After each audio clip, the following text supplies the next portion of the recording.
Hello Okay. friends, welcome. This is new kind of video that I'm trying.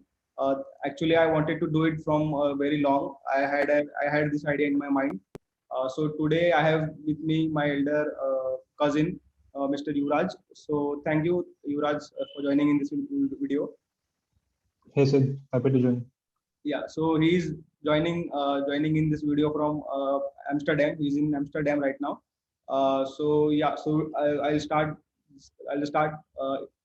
It will be a general question answer session. Like I'll be asking about his career, his childhood, and something like that. And so I'll try to get lots of information from him, and so that it will be helpful for you guys. So yeah, so that's the entire motto of creating this kind of video. So thank you, Mr. Yuvraj, for joining in this video for me. Yeah. Okay. So why don't you start with little introduction of yourself? Ladya? Yeah, okay. So my name is Yuvraj Jadhav. My hometown is Aurwad in Kolhapur district, and I have done my yeah. So I've been working in IT industry for last like 9 years. It will be 9 years in April, and I currently work for Cognizant, as you said, in Netherlands. So I joined Cognizant in like recently in October 2020. Yeah. Great. Yeah. First of all, congratulations on that part to you. Thanks. We are you are my elder cousin. I'll so it will be a casual talk. I believe. So first Yeah. question for you I have is like can you give us some insights about your childhood and how are you in your studies when you were in school basically? Yeah, it was a pretty average childhood, I would say. We used to live in a farm, so it's not even a village; it's in a farm. So we had a very close community of like around 150 200 people. Uh, everybody is like everybody is like a family there. It's not even your neighbor. It's like family. It's one big family. Uh, I would say I was very average in school days. I would say I don't remember like studying deliberately. Not even a single time. I used to just study for exams. That was it. Uh, I used to read a lot of sports stuff, by the way. But yeah, I mean that was the uh, recreational thing I used to do. I don't. I used to like yeah, I used to love like cricket, and I used to read whatever I could find on cricket or any sport. I would say the content was very rare back then. It's not like today where you can read, you can watch uh, like unlimited content on any Right. topic Yeah. that you want. But that wasn't the case back then. Actually, the era that we used to live in, where even a newspaper wasn't there. Even newspaper wasn't a regular thing. So yeah. Yeah. Yeah, that brings me another interesting question. Like how far your school was from your home? I would say it was 4 kilometers, and we used to go there through farms, through sort of a jungle of sugarcane farms. And yeah, it used to be it used to be fun experience most of the time, most of the year. It used to be a little difficult in rainy season, where it used to be very muddy path, because it was just a sort of a path. It wasn't a road per se. It was just a path through the fields. Yeah, it was fun. It was fun. Great, great. What was the last time you went into your school back? I think it was a couple of years ago. It was Independence Day. I met up with my few of my schoolmates, and we attended the flag ceremony. Yeah, It I was think fun. that's the event that it becomes as a reason to reunite with our old friends, school friends. Yeah, it used to be the fun event in our school. And that's when you get some extra pocket money from your parents. Uh, if dad is home, I used to take his bike. That was very rare event where I was allowed to take bike to his bike to school. So yeah, it used to be a special day.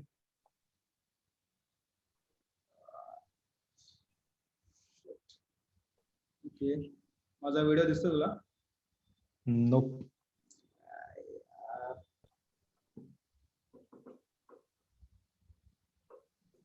Yeah, I can see now. You are gone again.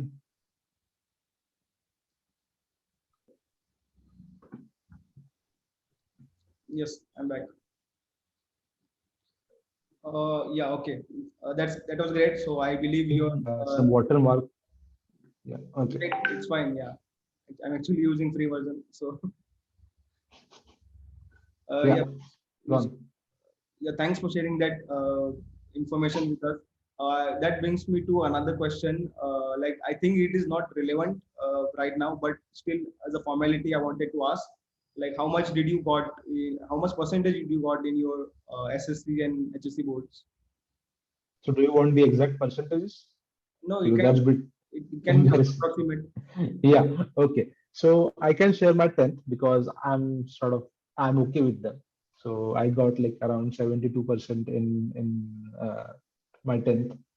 It was I would say I was very content with it because I got what I deserve. I remember I got sort of decent marks in English as well. It was like 84 out of 100, and that was a record for a long time in my school. Uh, but 12th was a different story. 12th, I screwed up big time. First of all, I took educational gap. I did not attend my 12th exam at the first go. I thought I was not prepared, and I thought I could do a bit more. So I convinced my dad to let me sit out that first exam and try again the second year. But that second year was a disaster because I didn't have any friends. My friends they all passed and they went to colleges. They went to engineering. They went to yeah. So whatever. Uh, but yeah, the second time I attended 12th, that whole year was very I would say it was fun in a way when I look back, but yeah, it was a missed opportunity as well because 12th is when uh, you decide sort of the at least the initial trajectory of your career, your academics. So if you do well in 12th, you get good colleges to attend, engineering for your medical for whatever. Uh, but I got like 40s. I got 41% basically, and that was it was a disaster. And I did not study at all in that year. I was with my I was I mean I used to play a lot of video games back then, and that sort of that habit got uh, multiplied by sort of 10 times when I was alone when all my friends passed on and I was alone in my 12th year. Correct. I did make friends toward the end of that year, but most of the year I was alone and I used to just play video games in the internet cafes that were there that existed back then. I used to play like FIFA and Counter Strike, and that was the way I spent most of my days in 12, quite unfortunately. So that is a missed chance, I would say. I still regret that because I didn't give my best, and yeah, again, the 12th is very crucial in terms in our education system in terms of that decides like what sort of momentum that you will pick up in your early careers. Yeah. Right. Like yes, currently I see a lot of students. They think they are unprepared for their boards, and so they decide to not give the exam in the first attempt, and then again study and give it in second. So like how what one advice would you give to that students? If even if in the second attempt they get less percentage than they expected. So how should they get ahead of that? Yeah, I mean, I have seen a lot of people, at least I have heard a lot of people, taking the educational break year, I would say, and studying for their CET studying for their the uh, the the exam for the IITs, studying for their medical exams, and they are doing quite well, and they have cracked a lot of they have achieved quite a good amount of success with that strategy. But yeah, one crucial advice that I would like to give is ask yourself, if you're thinking about taking a gap, ask yourself if you have uh, discipline, you know, already in place to take on that challenge where all your friends, most of your friends will go away. You'll have to like start again from the scratch all alone in that 1 year. The things that you have studied for the last year, it's not like that you don't study at all. So you have to study it again and then give it your best shot. Keep up the motivation and give it your best shot. So yeah, it's about uh, studying yourself first. If you are a right, if you are a right kind of person who can take a gap and you know sort of take advantage of that extra year.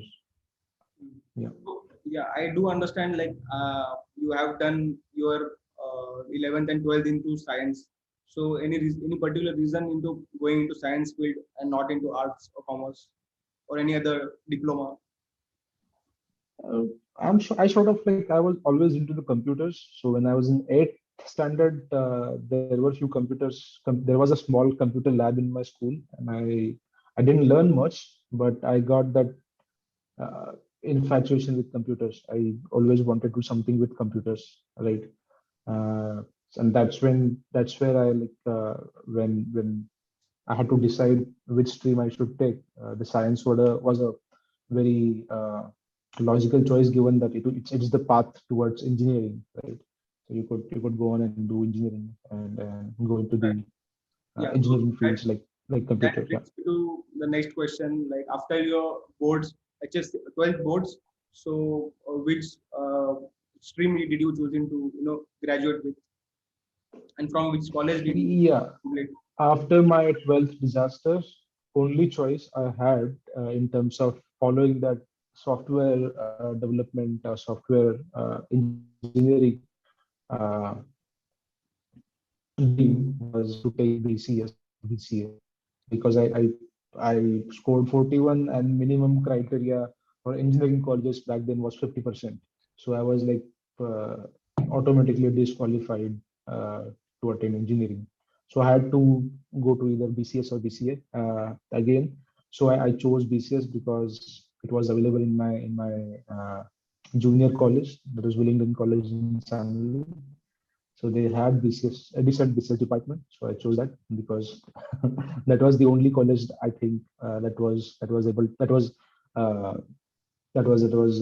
ready to accept me. I would say with my academic scores. Right. So I understand that you graduated with the BCS degree from Willingdon College, Sangli, right? Yeah. Yeah. So can you just take us through that experience? Like how was the first year and through the last year?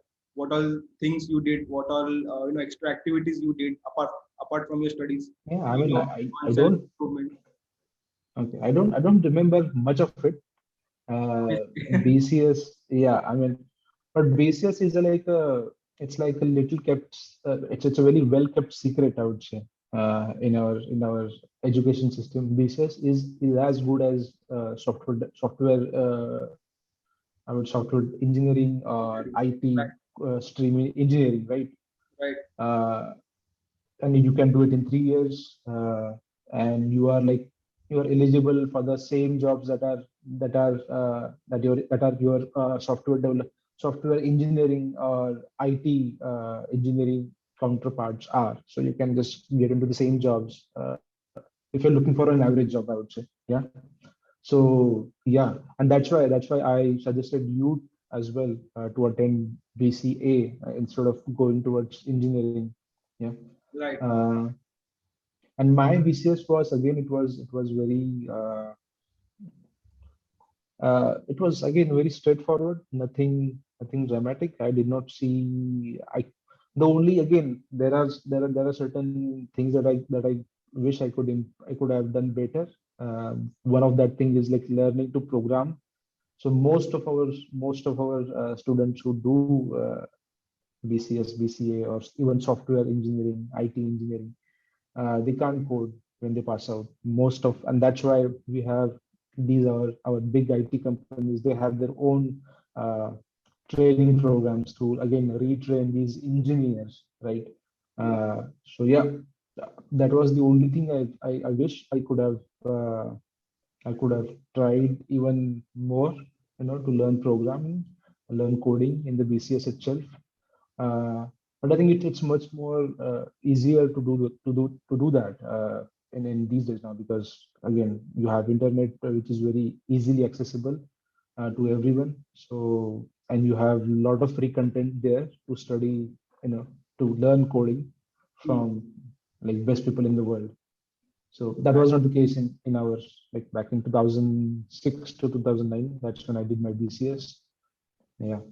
So like were you involved into any other extracurricular activities like Yeah, I used to play cultural cricket. activities or anything like that? Yeah, I used to play cricket. That was it. Okay. We did not have, unfortunately, any technical event that almost every college now has. Right, they have their yearly technical event where they have a lot of competitions, Right. like coding competitions or presentation competitions. Yeah, we did not have that. Uh, yeah, that was a bit.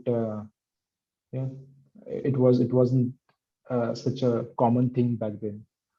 So the only extra thing I was involved in, like I used to be always playing cricket with my whenever I got chance with my classmates. Yeah.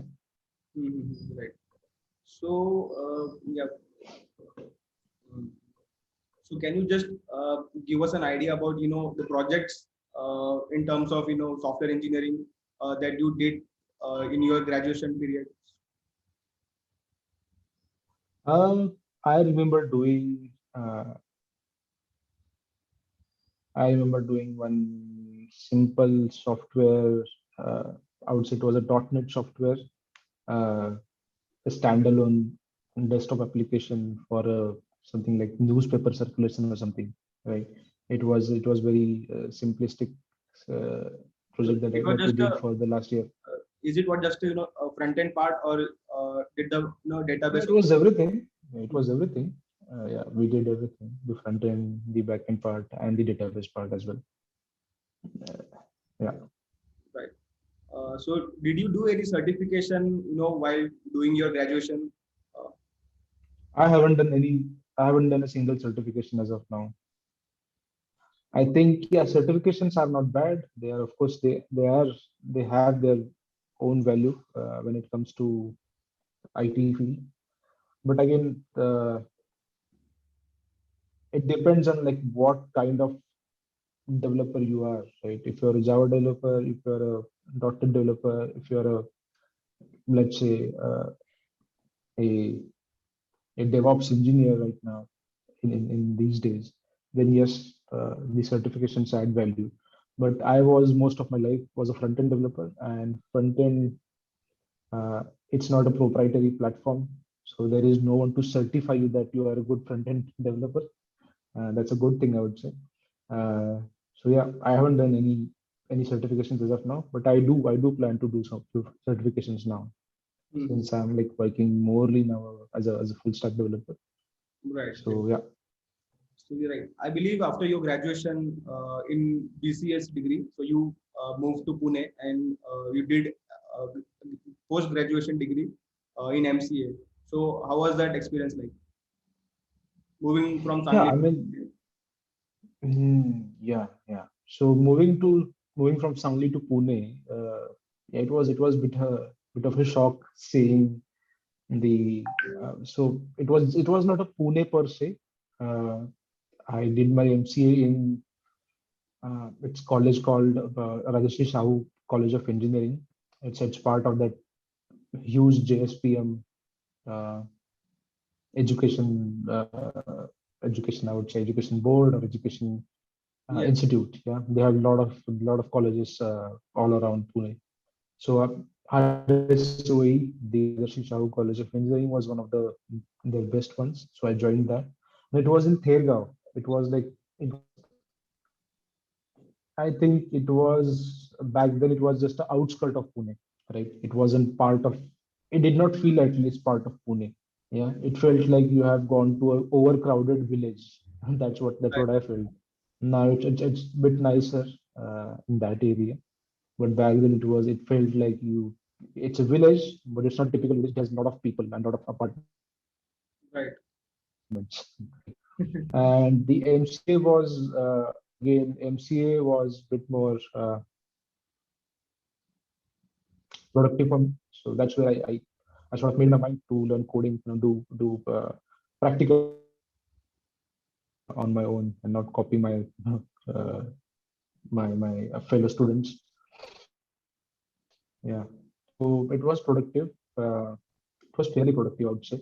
Uh, we had a lot of great teachers as well to start with. Hmm. Yeah. Okay, great. So that brings me to the next question about your first job. Like, which company did you apply for, and then how was the experience of getting into your very own first job? Yeah, I mean, to finish my point about my experience with MCA, it feels like it's a very redundant course. That's what I feel, right? If you do BC or BCS, and if you do it well, then I don't think you need to do MCA. Okay, Right. so but from my point of view, where my academic record was not that good, MCA helped me with my job, I would say. So my first job was with Cinecron, and it was a campus selection, I would say. So Cinecron came to our campus for campus interviews, and yeah, I was fortunate enough to crack their interview, and I got selected. Uh, and considering I had such a I would say unsuitable academic record for these campus companies, campus interviews. I did not attend a single. I attended only this interview, only Cinecron's interview. I couldn't attend. I was not like, eligible for other interviews as well. That kind of sucks. So, what something you have done in the sort of 6 years ago Past, right? matters. Yeah, in terms of your eligibility for appearing for interviews, it's not even they're giving away the job straight away. It was even like giving it a crack. Hmm. So yeah, I did not get to attend many interviews, and Cinecron was the first one where they ignored in a way 10th and 12th record, and they focused only on sort of BCS and MCA academic record. And I was sort of lucky enough to be eligible for that interview. And I was studying for a company called Accenture. It's a big one in the IT industry, and I had heard from my seniors that was one of the few companies who ignored 10th and 12th academic record. So my goal was to be well prepared for Accenture, but Accenture never came to our campus that year for some reasons. Hmm. But Cinecron, again, it was up and coming company at that time. They came, and yeah, I was able to get that job. Great, great. So that was the only thing I would say that was the only satisfying thing that came out of MCA. Other things I would say, what you do in MCA, you can do it on your own, or you can do it, in the BCS or the graduation courses itself. Right, right. I can see like there are lots of boot camp happening in which they in a 2 week or 3 week they teach us some technologies like if you're into front end, then they would teach you HTML, JavaScript, or a framework like React JS or Angular JS. So that that can be also done, I guess, instead of doing a full time degree and just going to college and study. Yes, boot camps are a great way to springboard your way into software careers, software as a career as a software developer, I would say. Uh, but you have to choose your boot camps very carefully, because you need to get into boot camps that have good track records of placing students into companies and actually creating jobs, for their students, and not just it should not just become a course that you do for 6 to 9 months, right? And you don't have jobs at the end of it. Right, great. And boot camps are more like a, yeah, it's a poor man's CDAC, I would say. Right. Like Something there are not. very right, because CDAC is very exclusive. Yeah, CDAC is very exclusive. You have to have engineering degree to attend a CDAC. That's very limiting, I would say, considering the number of students, the number of eligible, the student pool of of people who have graduated uh, other than Yes. engineering course, right? So yeah, they're like they're not eligible to attend it. So these boot camps are a great way or a great alternative to something like CDAC. Yeah. Right. So one more point, like being a fresher and working into a multinational company like Cinecron as a fresher. So how was that experience like? Like what was the work environment there? Like how was your seniors? What was work? What was kind of projects that you got to work on? Okay. Yeah. I mean, Synchron, ours was the first freshers batch they hired. So it was even a new thing for them as well. So they did not have any a fixed system to handle freshers. So yeah, it was new for them uh, to handle freshers. Uh, I remember joining something called, I don't remember the exact name. So it was a digital department where they did a lot of web applications and mobile applications. Right. So I joined there as a so Synchron was kind enough to offer us a what you call the internship as well before we started actual job. So in MCA, in the last semester, you have to sort of go out and find internship and do a project there in sort of a real company. Uh, so Synchron was gracious enough to offer that. So we joined in like January, February, and we did internship for like 3 months. And yeah, I had a very good mentor, and with whom we worked to create a very nice project called something called, it was based on Etherpad. So Etherpad is a open source project where you could do it's a more like a collaborative document. So you can multiple people can work on a single document. It's a very common thing now, right now, but it was quite new thing in 2012. So we worked on that to work on, we built a sort of product on top of this open source Etherpad for Cinecron. And that was nice. And then then I joined as a full-time employee after I finished my MCA in April, I would say.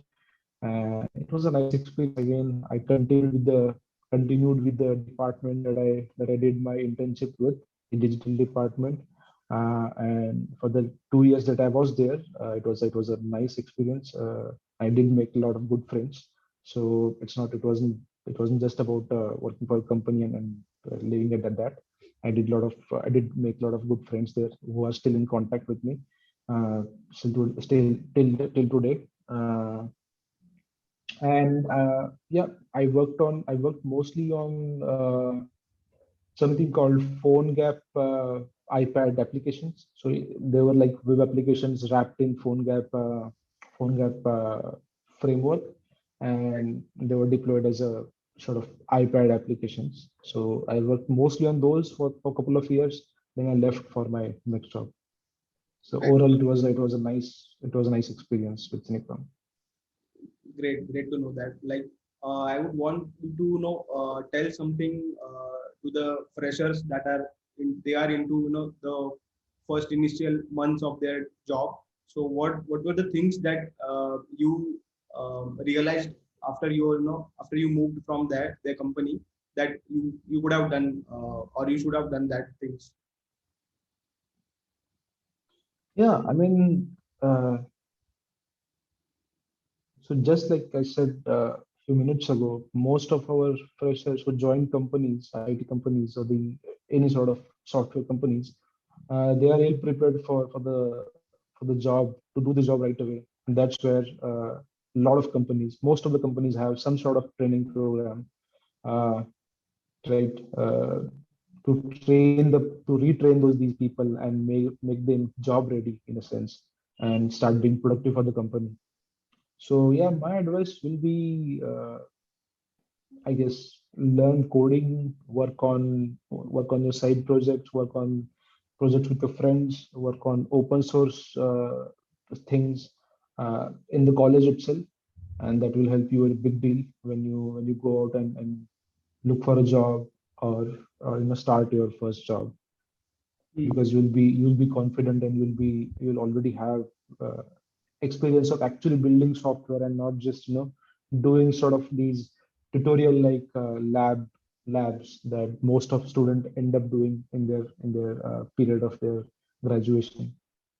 Right. Yeah. I believe like lots of people in their first job, they don't just focus on the work, like just going to the company, just doing the assigned work, and then coming back to the home, and that's the routine they follow. So I think there are lots of things happening around. So we should look out for that, and also work on self development along with your professional development. Yeah. I mean, yes.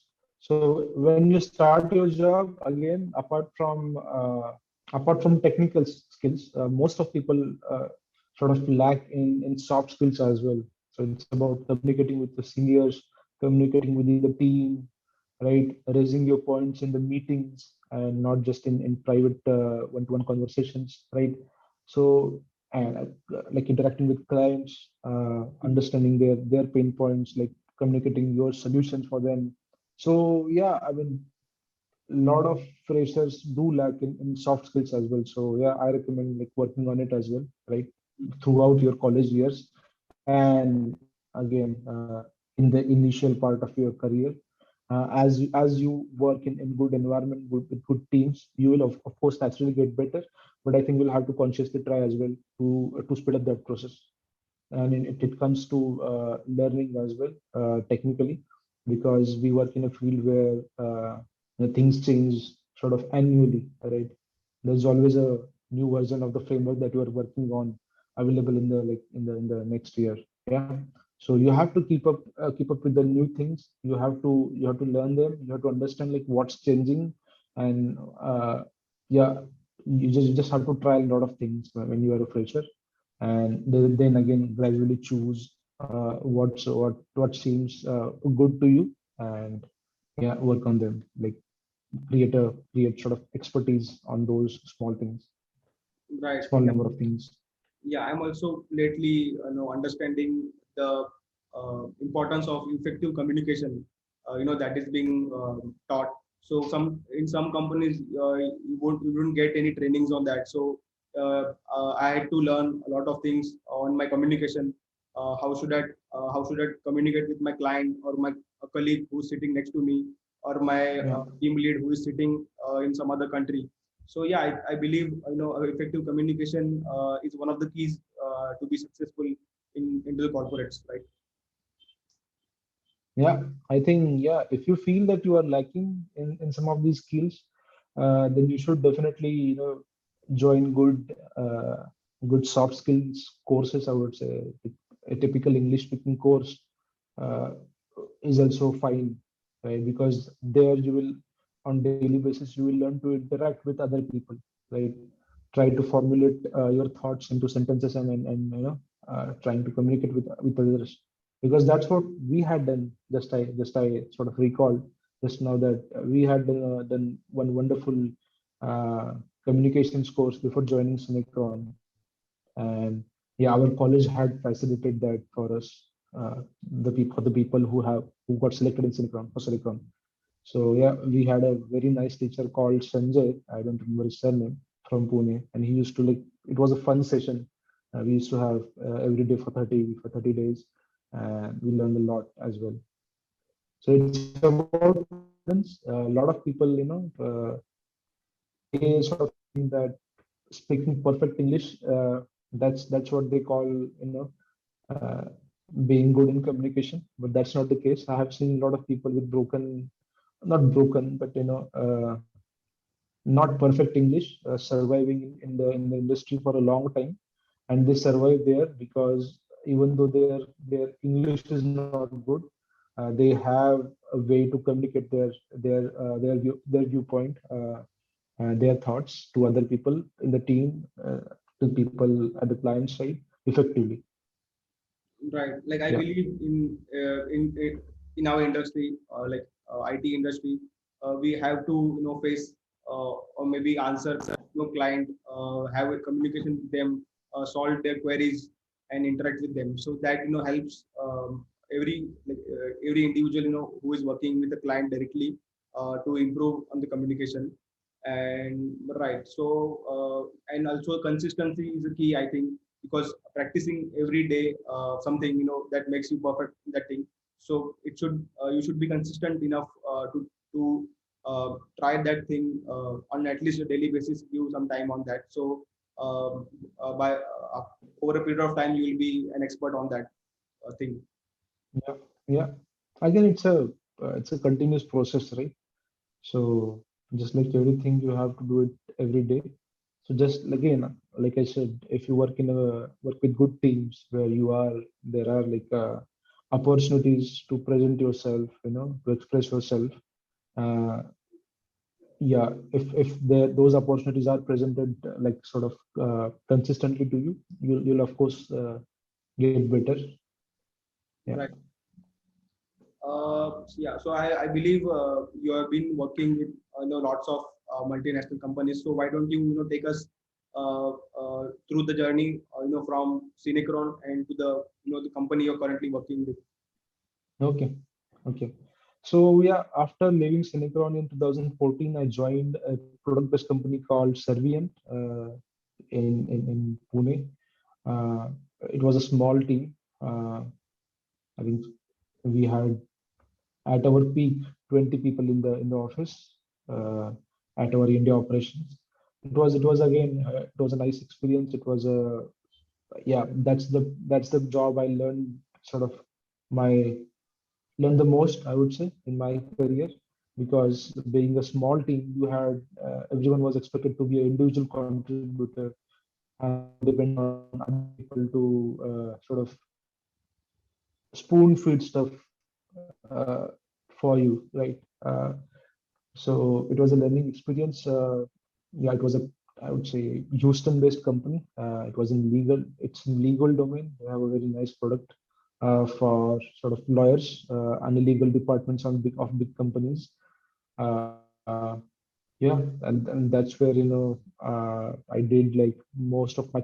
I have done like the most challenging work, considering the experience that I had at that point of time, and the kind of work that we did. Yeah. Great.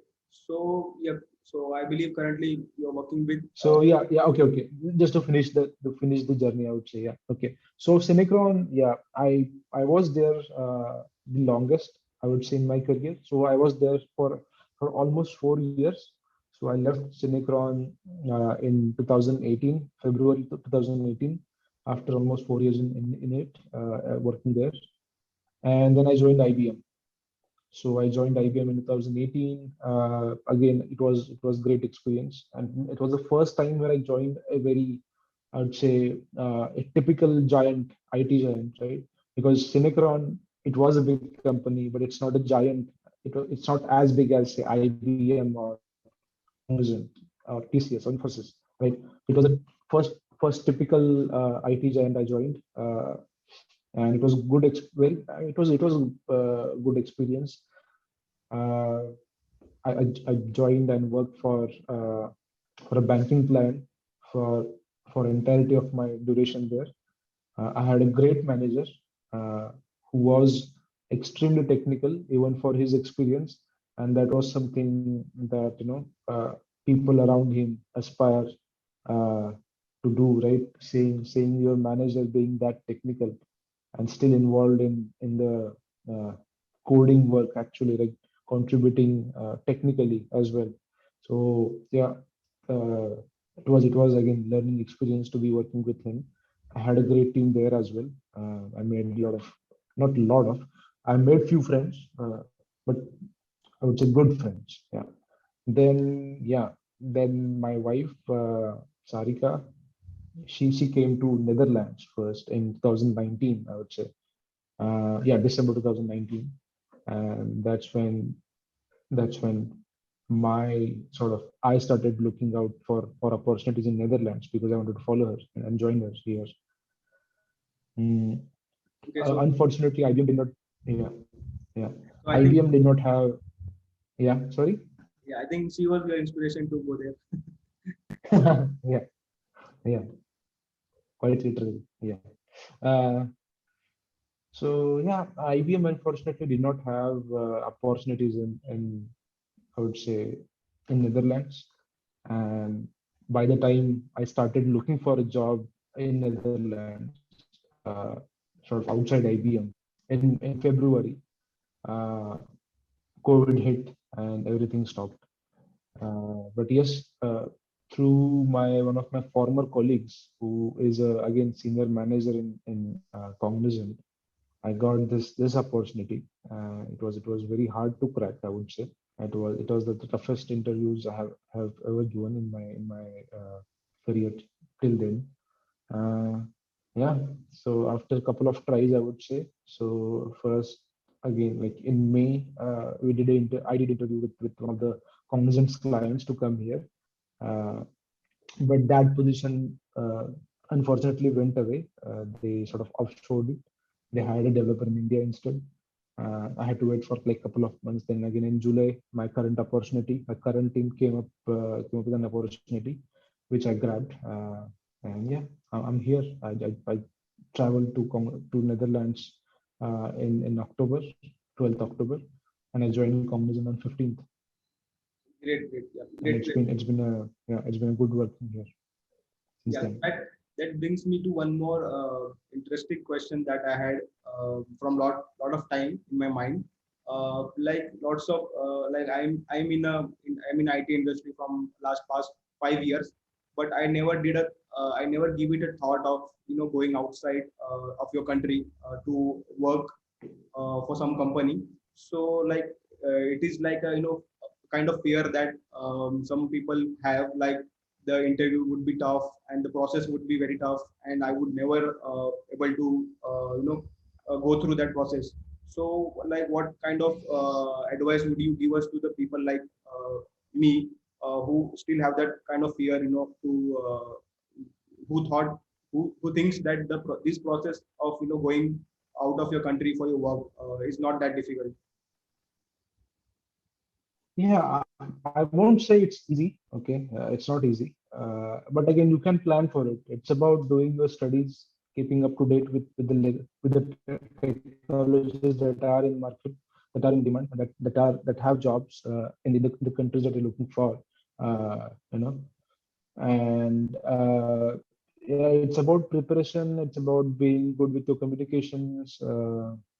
Yeah, I mean, it's again, it's a very simple in a way, but you have to do you have to be good with your job, like skill wise, and you have to be good with the communication, and that's like one of the most crucial aspects of being a software developer, right? Being able to communicate properly.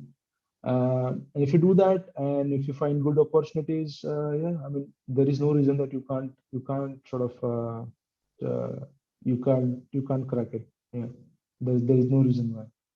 Right. So again, I mean, in a typical scenario where people travel out of India, the IT people travel out of India for sort of say on-site positions. That typically happens. That involves huge amount of luck as well. That's how it works out, because since the industry and the companies are so huge in the industry, it totally depends on, it has to be, you have to be lucky to be in a project or to be in a department, to be working for a client who has a strategy, who has sort of opportunities for you, uh, like on their own locations. Right. right? And not just they should be like, again, it comes down to clients, right? If they are hell bent, or the strategy is to work with offshore guys, right? Offshore teams like India, Right. then you'll be working there. Yeah, then again, that's where the luck comes in. You have to be, after being lucky, you have to be sort of technically good as well, right? So it's again, it's very interdependent things, I would say. So you have to be hardworking, quite competent, quite good in the job to be lucky. Because if there is a like team of say 20 people and there are like 5 on-site opportunities, you will not be considered for those opportunities if you're not good in a job. So Right. yeah, it's a long-term and continuous process. To land sort of opportunities out of India. Right. Yeah. Yeah. So like I believe in the middle of pandemic you had to travel from India to Netherlands. So how was that journey like? Like did you had any fear or anything that had in your mind until you reached there? Yeah, I joined, like, I sort of traveled in October, right? And that was a peak of, it was the, yeah, that was a peak, I would say, then in India as well as in Netherlands. So I was scared that there will be a lockdown in Netherlands, so there will be a lockdown in India where they will stop the sort of international flights. That was the only fear I had, but I was very cautious while traveling, actually traveling. So I didn't have any fear of catching COVID, but I was afraid of lockdowns and stuff, delaying my travel further. So Right. yeah, Yeah. So like yeah, I believe like we are still in the pandemic. Like COVID is not over it. So yeah, I believe you're still working from home. So how was that experience like working from home from I think past 1 year, I guess. yeah. So working from home for a team that you are already part of, right?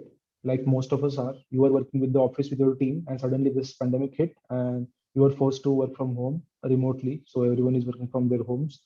That's, I would say, that's relatively easy, because you already have understanding with your team, right? You already have understanding of the code base, understanding of the client requirements, what the team working on, right? So a lot of, you have some sort of context, right, with the team. But joining a new team in pandemic remotely, that's quite tricky. I mean, I did not anticipate that it will be sort of this, I would say, this tricky, right? Because you join new team, like like completely new team. You don't know anyone in the team, and completely new project, technology. So that way, yeah, that took some time, to adjust in the new team, to start actually being productive in the new team. Uh, yeah, I mean, I did not anticipate that, but I think that's going to be a new normal now. People will be working remotely, at least a few times in a week, for the coming years. I would say, even after pandemic, even after COVID goes away. So yeah, teams and people will be, even more prepared to for these kind of situations, or new team member joining remotely. And there were like a lot of people, a lot of companies, remote companies, actually doing that even before COVID hit. But it was a very tiny number, right? So companies like GitLab or Automatic, the company behind WordPress, right? These companies are completely remote since the beginning, right? Company called Basecamp, it's like product management tool, right? So they have been remote all of their existence, right? Not just they yeah. So they have been managing that. It's just that situation, a remote situation, the other companies, the traditional companies, were not prepared for it in a way, and people working with those traditional companies. So yeah, I think slowly but surely everyone has and will get used to working remotely. Yeah. Right. Yeah. So I believe, before COVID, we used to travel to the office from our home. So that was a different journey. So currently we are working from home. So how was your daily routine like? Like what do you do right from your start of the day, and then what is the process like? What the things you do until you go to bed? Yeah, I mean, it's quite not have to commute is a big advantage, right? So you can start working right away after you are done with your early morning stuff. Like after you are like doing after your bath and you do breakfast, you're free to start working, right? Then you can take a break for lunch. You can have a nice meal with your family. That's again a good thing. Uh, so my current schedule is like that, you know. We have like sort of a stand up at 9:30, and that's when I sort of log in at 9 and work till 12. Uh, After the stand up, work for like 2 3 hours continuously. Then you do lunch, prepare lunch, and have lunch. Then sometimes you have meetings that you attend. If not, then you again resume your work in the afternoon, and you finish by say 5, finish by 6 o'clock, 6:30. Yeah, and then go for a walk. I either go for a walk before I start work, or I go to the walk after I finish my day. And being in sort of Europe, you have a lot of good neighborhoods. Uh, you have less people naturally, and roads are quite good. The neighborhood is quite good, so it's fun to take a walk sometimes. Yeah. Great, great. So yeah, like one more interesting question that came to my mind, like, are you like a more of a meeting person or more of a focused working person? So developers can't be a meeting person at all, right? Developers will want to avoid meetings, and they will want sort of and not sort of focused, meeting free zones, or hours in their day, so that they can actually work. Meetings are necessary. Without meetings, you can't get everyone on the same page. You can't uh, so business people or the management of the team, they can't communicate their expectations, their vision, their plans to the team without meetings. Although there are few companies in the world who do that, they don't have meetings. So the company I mentioned, Basecamp, right? They don't do meetings at all. Company called Automatic I mentioned, right? The word company behind WordPress. So what they do is, they instead of the Automatic company, instead of having meetings, they have internal blog. So whenever someone wants to communicate something, they write a blog for the team, a blog post for the team. It's called asynchronous communication, meetings where everyone is present at the same time. That's like synchronous communication, right? So a lot of companies are already working in asynchronous mode as well, working with same emails, or uh, documenting your processes, and yeah, and people consuming those documents whenever they have time, or whenever in their own time. Yeah. So yeah, being a developer, yeah, I prefer uh, limiting meeting time to like at most 1 hour in the day, and working for, yeah, the rest of it. Right. Like, yeah, I also have that kind of concept currently in my company. Like in Slack, there is a group. Like we have work groups like in Slack. So one of the group has all the people who are working with me alongside the project. So the project manager has created an async stand up kind of thread. So inside, I daily go at the time of stand up, like 9:30 a.m. for me, I usually. So I just go, I give my updates, like what was the things I done yesterday, what I'll be working today, what's my agenda, and if I'm facing any blockers, that needs to be addressed as early as possible. So I know I use important as a keyword. So yeah, that feels very efficient. You don't have to go in a conventional meetings and talk about that. So that would take a lot unnecessary time. Yeah, so Yeah. that can time can be converted into productive time, and you focusing on your work rather than listening to people having problems that you are not relevant with. Okay. Okay. Yeah. Sounds nice. Yeah. Developers will always be on the anti-meeting side, I would say. Yeah. Okay. But again, meetings are right now at least they are a necessary evils. Yes, right. So that brings me to one more question, interesting one, like the things you like to do when you are not working. Yeah.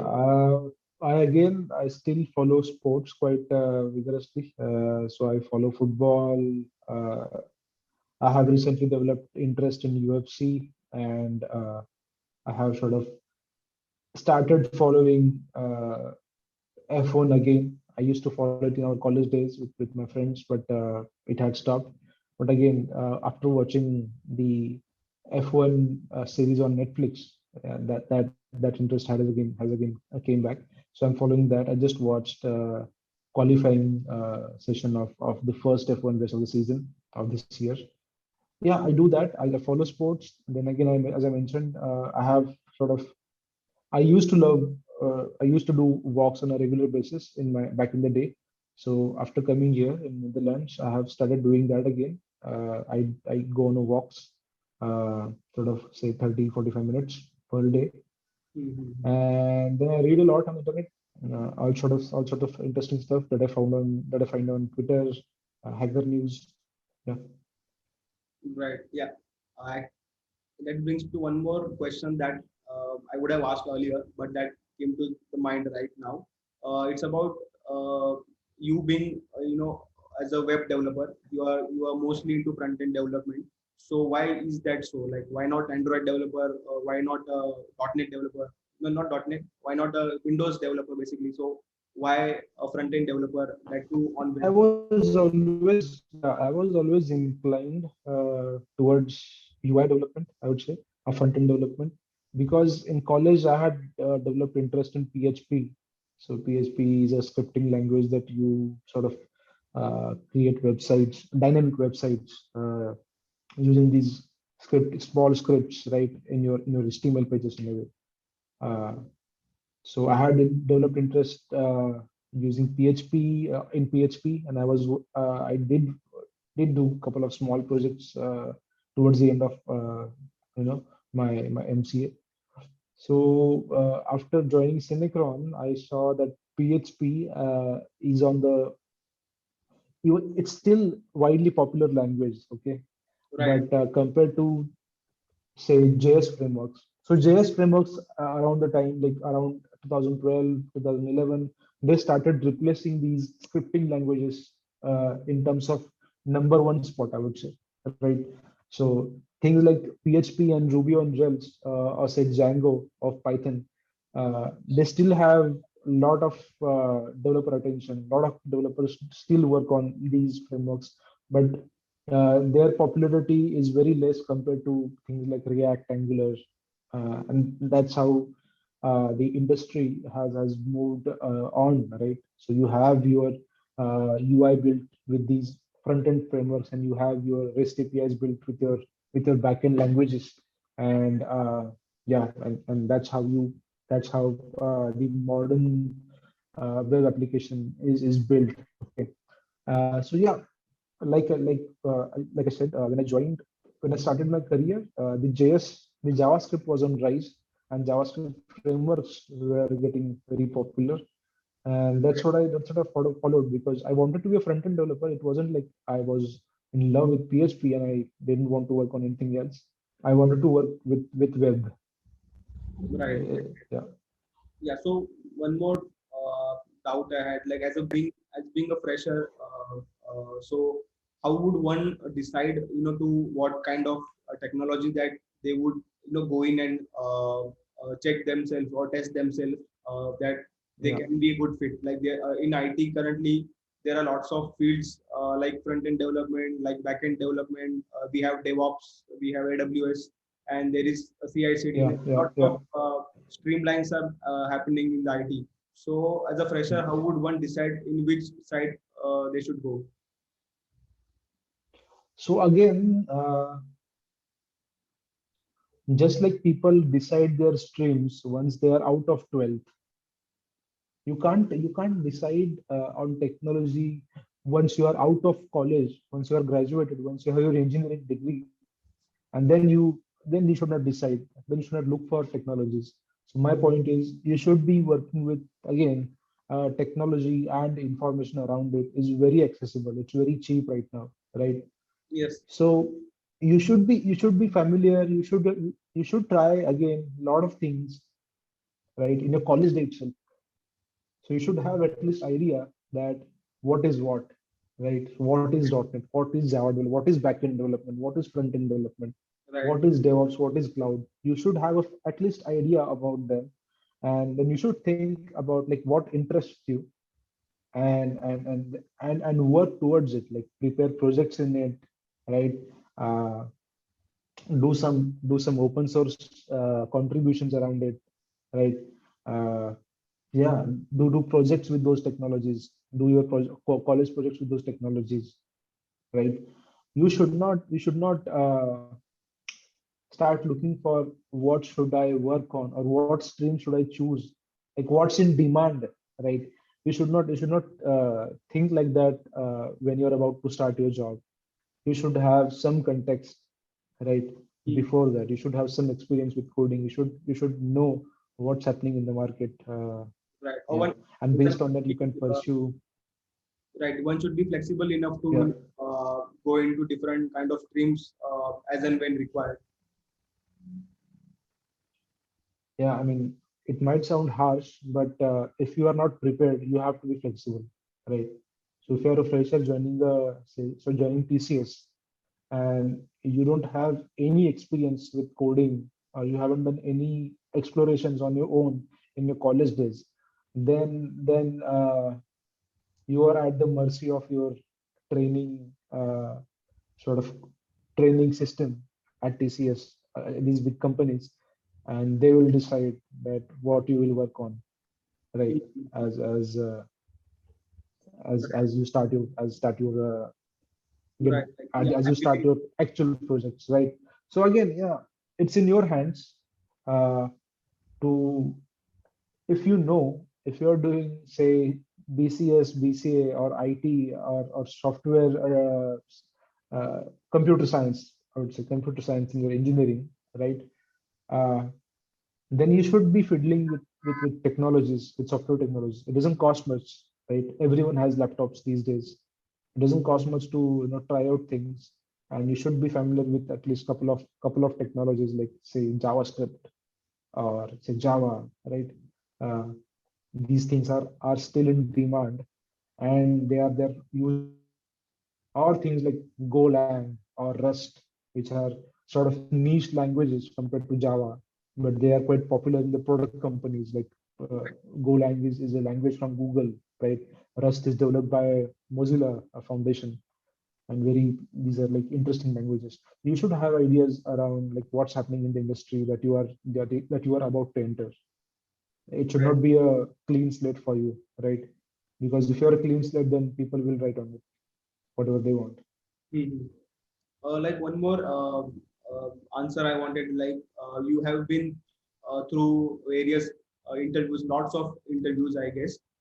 So what is the process like, or what should be the ideal process to give a technical interview or a non-technical interview in terms of a multinational company? Okay. Uh, yeah.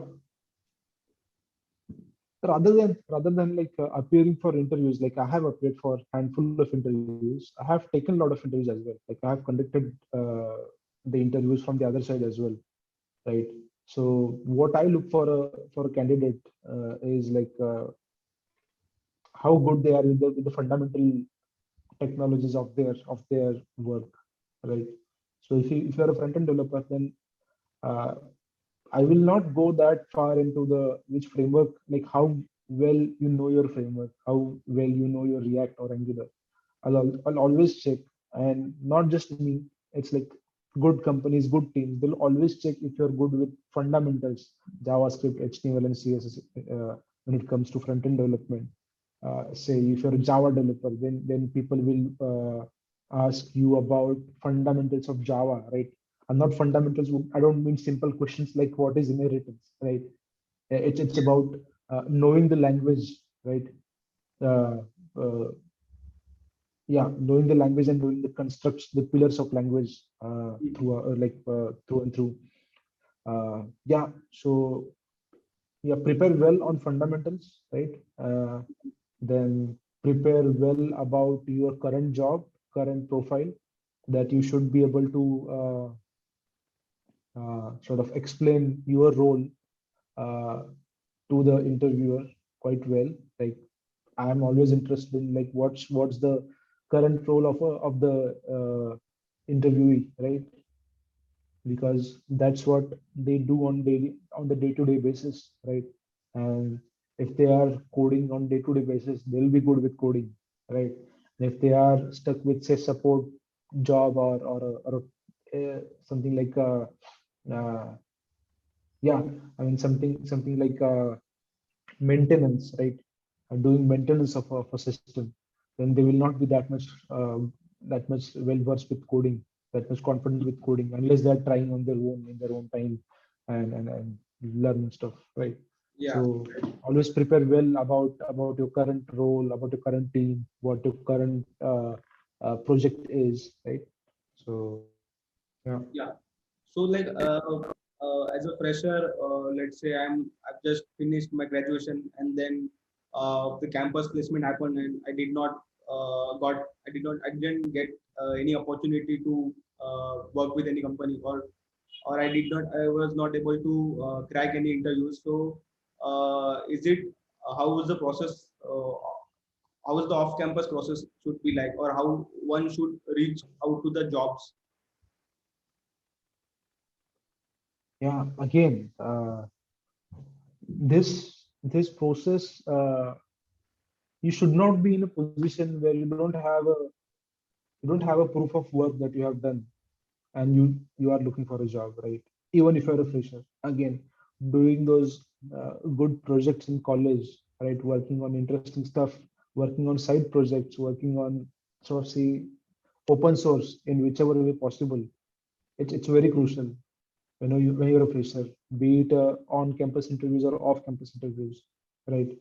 Uh, Off-campus is especially tough, right? Because yeah, you are out in open with all the people who are seeking the job and not just your own uh, classmates. Like that's what happens in the campus, and that's when you should have some differentiating factor in you, right? And that's when uh, your experience with college projects, your side projects, with say open source stuff, participating in things like Google Summer of Code, right, or similar things. That's very crucial because that shows that you are proactive and you have been uh, uh, learning and doing work in the uh, in sort of software development, example, right, while you were studying. It wasn't just a theory that you did and passed exams, right? Mhm. Yeah. So one more question is, are you using LinkedIn platform? And if yes, then how much has it helped you in your entire career?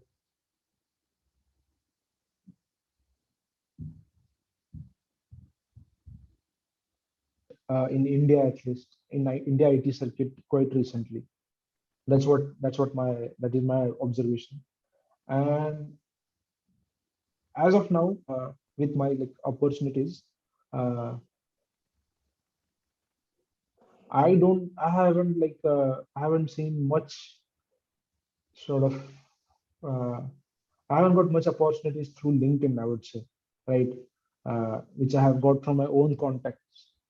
right? From your former colleagues, uh, right? From your Acquaintances, right? yeah, yeah. So this is my current job, Cognizant. I was referred by a former colleague, right? Yeah, if LinkedIn is crucial right now, then you should focus on it. Yeah, and I do. My LinkedIn is quite polished, I would say, because yes, I was looking for a job in Netherlands at the time, and that's when I did clean up my LinkedIn profile. But I think, yeah, instead of focusing solely on that, focus on sort of building your network with your current sort of team, right, in your current company, uh, Right. keeping sort of a meaningful touch with your former colleagues, right? Yeah, I Right. think that's more effective. Mhm. Also, we have platforms like Naukri or Indeed or Monster that basically recruiters post out the jobs there and we apply through them. Yeah, yeah. So yes, if you are working, or if your goal is to say switch from say IBM to TCS or Cognizant to Infosys, then I don't think I don't think something like LinkedIn is that effective, because yes, there is already a very mature process in IT scene in India, right? As you said, everything happens through Naukri, right? People uh, put their resumes on Naukri, and HR or consultancies contact you, and you sort of go on from there, right?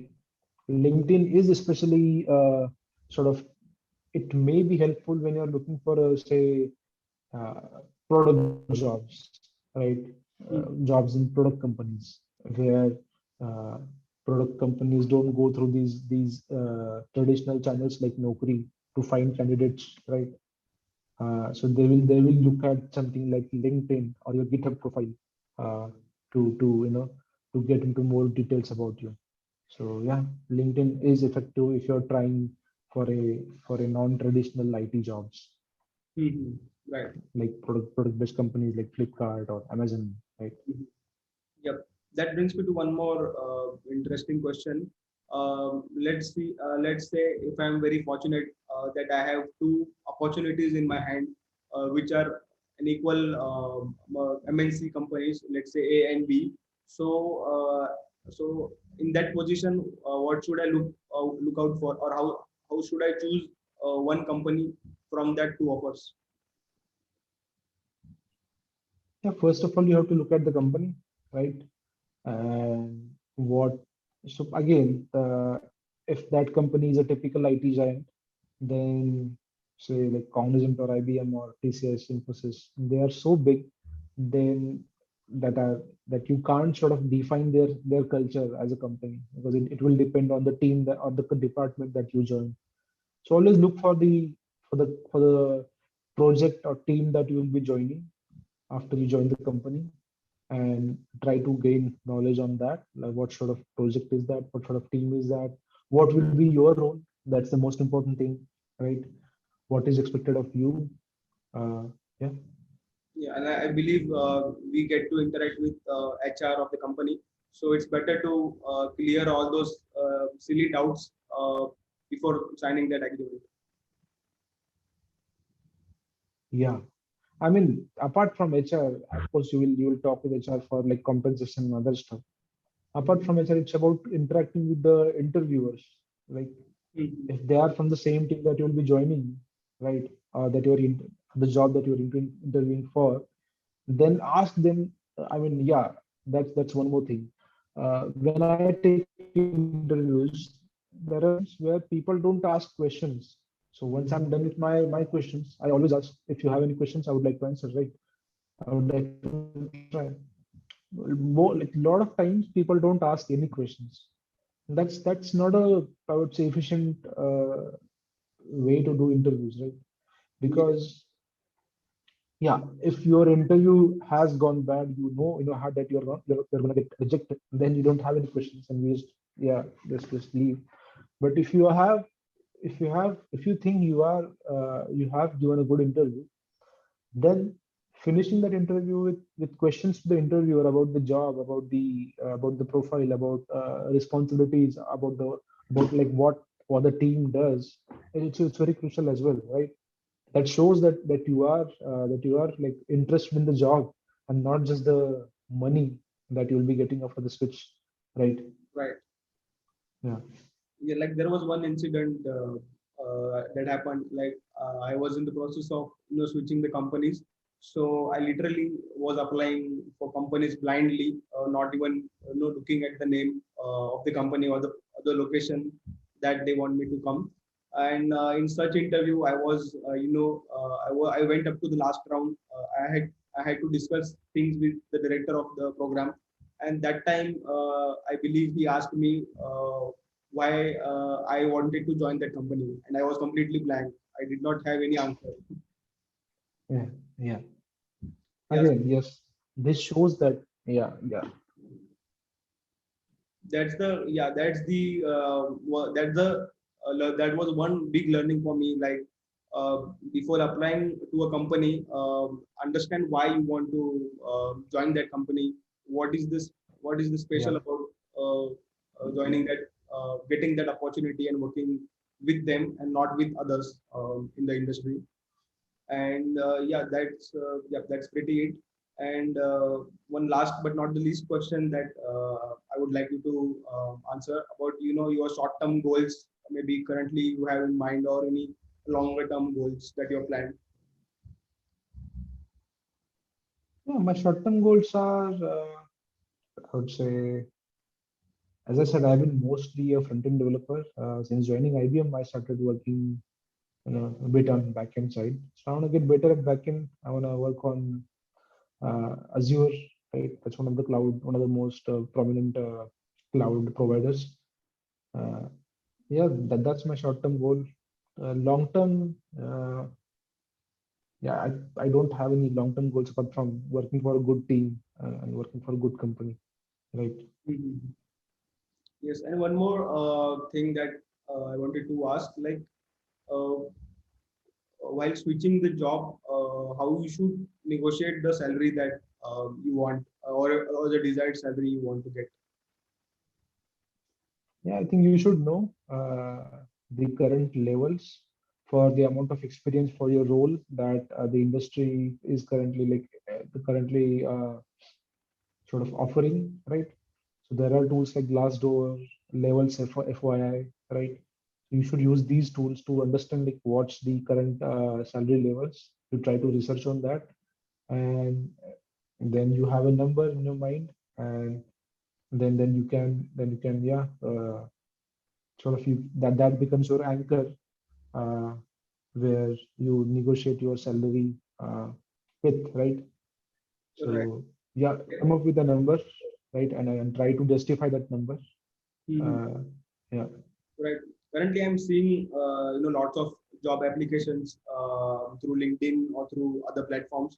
So I see the job description says you should know front end development, you should know back end, you should know CI/CD, you should know Git, and you should basically know all the things.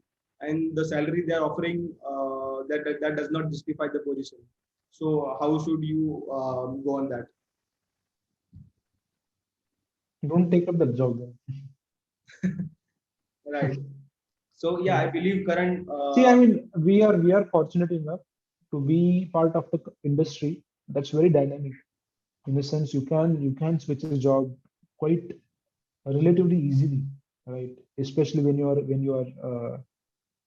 you have sort of when you're a junior, or you know in that 3 to 7 years bracket of experience, right? It's quite easy to change jobs, right?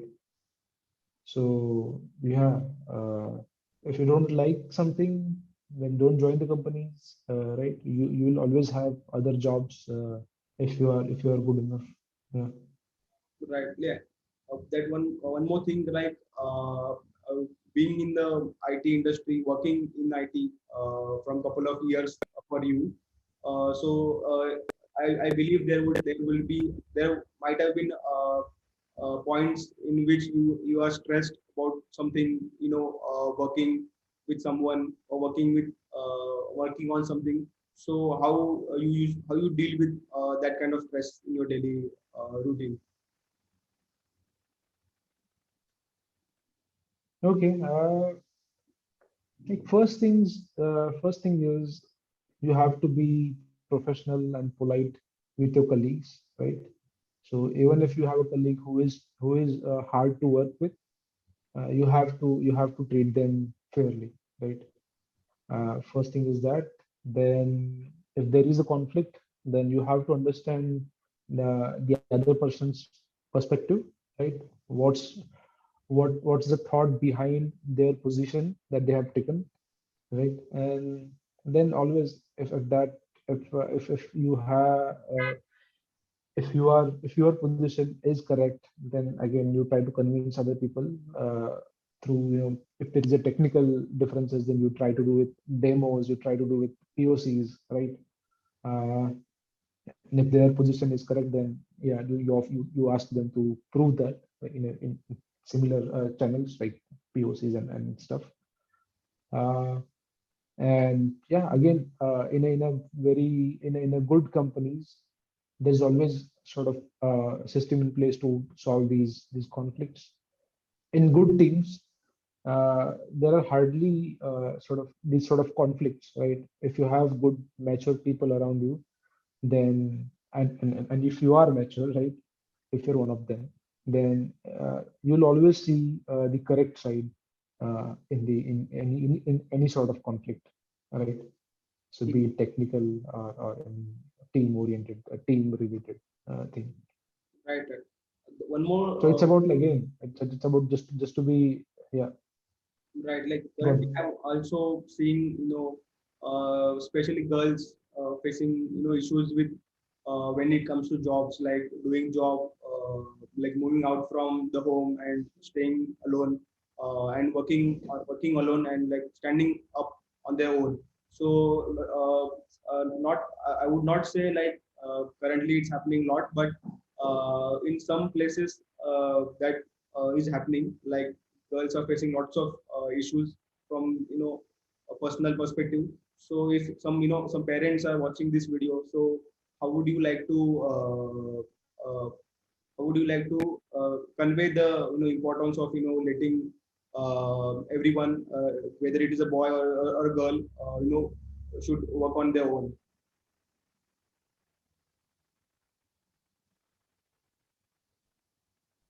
Yeah, I mean, I think it's up to the individual, right, to pursue the freedom and the independence that come up with, standing on their own two feet. Uh, in India, especially, we have alarmingly less women working in the workforce, right? Not just in IT, in overall, I would say. Yeah. So yeah, I mean, parents need to understand. Parents need to support, girls with their educations first, and with our education system, right? There should be